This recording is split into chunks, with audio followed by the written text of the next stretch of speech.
धोखेबाज औरत की 5 निशानियां कहानी का प्रारंभ एक छोटे से गांव से होता है, जहां हर व्यक्ति एक दूसरे को जानता था। गांव के लोग आपस में एक दूसरे के सुख दुख में शामिल होते थे। इस गांव में एक बुजुर्ग व्यक्ति, जिसे सब दादाजी कहते थे, अपनी समझ और अनुभव के लिए बहुत प्रसिद्ध था। एक दिन गांव के कुछ युवा लड़के उनके पास पहुंचे और उनसे एक सवाल किया। दादाजी, हम कैसे जान सकते हैं कि कोई औरत धोखेबाज है? हमें उसके बारे में कैसे पता चलेगा? दादाजी ने गंभीरता से युवाओं की बात सुनी और फिर धीरे धीरे बोलना शुरू किया। उन्होंने कहा, बेटा, किसी व्यक्ति के चरित्र को समझने के लिए उसकी बातों और हरकतों पर ध्यान देना बहुत जरूरी है।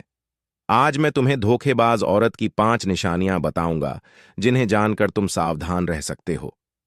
पहली निशानी, अधिक झूठ बोलना। दादाजी ने कहा, धोखेबाज औरत की पहली निशानी है कि वह अक्सर झूठ बोलती है।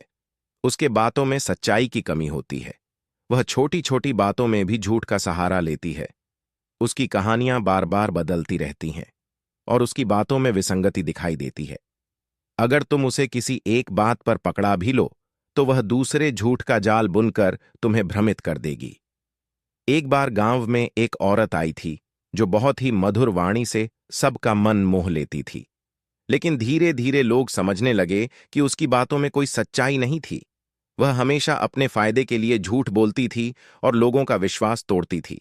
उसकी यही आदत उसे धोखेबाज साबित करती थी। दूसरी निशानी, गोपनीयता रखना। दूसरी निशानी के बारे में बताते हुए दादाजी ने कहा, धोखेबाज औरत हमेशा अपनी असली पहचान छुपाती है। वह अपनी जिंदगी के महत्वपूर्ण पहलुओं को छुपाकर रखती है। उसकी बातों में गोपनीयता और छुपाव की भावना होती है। वह अपने जीवन के बारे में बात करने से कतराती है और तुम्हें अपनी असली पहचान से दूर रखती है। गांव के एक युवक को एक औरत से प्रेम हुआ, जो बहुत रहस्यमयी थी। वह कभी अपने परिवार या पुराने जीवन के बारे में बात नहीं करती थी। युवक को उसकी यह आदत संदिग्ध लगी और जब उसने जांच की, तो पाया कि वह औरत पहले भी कई लोगों को धोखा दे चुकी थी। तीसरी निशानी, संबंधों में अस्थिरता। दादाजी ने आगे कहा, धोखेबाज औरत की तीसरी निशानी है कि उसके संबंधों में अस्थिरता होती है। उसके जीवन में स्थायी और सच्चे संबंधों की कमी होती है। वह एक रिश्ते से दूसरे रिश्ते में बिना किसी संकोच के प्रवेश कर जाती है। उसके संबंध लंबे समय तक टिकते नहीं हैं और वह हमेशा नए लोगों की तलाश में रहती है। गांव में एक औरत थी, जो बार बार अपने प्रेमियों को बदलती रहती थी। वह एक रिश्ते में स्थिर नहीं रह पाती थी और हर बार नया प्रेमी ढूंढ लेती थी। उसके जीवन में स्थिरता की कमी थी और उसने कई लोगों को धोखा देकर छोड़ दिया था। चौथी निशानी, अत्यधिक स्वार्थीपन। दादाजी ने चौथी निशानी पर प्रकाश डालते हुए कहा, धोखेबाज औरत बहुत स्वार्थी होती है। उसके लिए उसकी खुद की भलाई और फायदे सबसे महत्वपूर्ण होते हैं। वह अपनी इच्छाओं और जरूरतों के लिए दूसरों का उपयोग करती है और जब उसका काम हो जाता है, तो वह उन्हें छोड़ देती है। वह केवल अपने फायदे के लिए संबंध बनाती है और उन्हें तोड़ने में भी कोई संकोच नहीं करती। गांव के एक व्यक्ति को एक औरत ने अपने प्रेम के जाल में फंसाया। वह औरत उसे हर समय अपने कामों में लगाती और उसके पैसे का उपयोग करती। जब उसका काम हो गया, तो उसने उसे छोड़ दिया और किसी और की तलाश में लग गई। उसकी यही स्वार्थी प्रवृत्ति उसे धोखेबाज बनाती थी। पांचवीं निशानी, बेवफाई और विश्वासघात। अंत में दादाजी ने कहा, धोखेबाज औरत की 5वीं और सबसे महत्वपूर्ण निशानी है बेवफाई और विश्वासघात।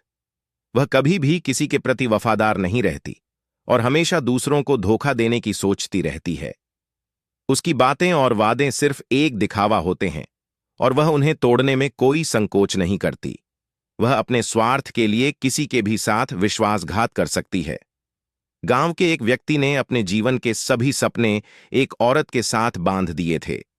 उसने उसके साथ एक सच्चा रिश्ता बनाने का प्रयास किया, लेकिन वह औरत ने उसे धोखा देकर किसी और के साथ रिश्ता बना लिया। उसने व्यक्ति का विश्वास तोड़ दिया और उसे दर्द में छोड़ दिया। दादाजी ने अपनी बात समाप्त करते हुए कहा, बेटा, इन 5 निशानियों को हमेशा याद रखना। कोई भी रिश्ता तभी सफल होता है जब उसमें सच्चाई और विश्वास हो। अगर तुम इन निशानियों को देखो तो समझ जाओ कि तुम्हें सावधान रहने की जरूरत है। धोखेबाज औरतें सिर्फ अपना स्वार्थ देखती हैं और उन्हें दूसरों की भावनाओं की परवाह नहीं होती। ये बातें सुनकर गांव के युवक सोच में पड़ गए। उन्होंने दादाजी का धन्यवाद किया और यह संकल्प लिया कि वे किसी भी रिश्ते में सतर्कता और समझदारी से काम लेंगे। उन्होंने तय किया कि वे किसी भी धोखेबाज व्यक्ति की बातों में नहीं आएंगे और अपने जीवन में सच्चाई और विश्वास को महत्व देंगे। इस कहानी के माध्यम से हमने धोखेबाज औरत की 5 प्रमुख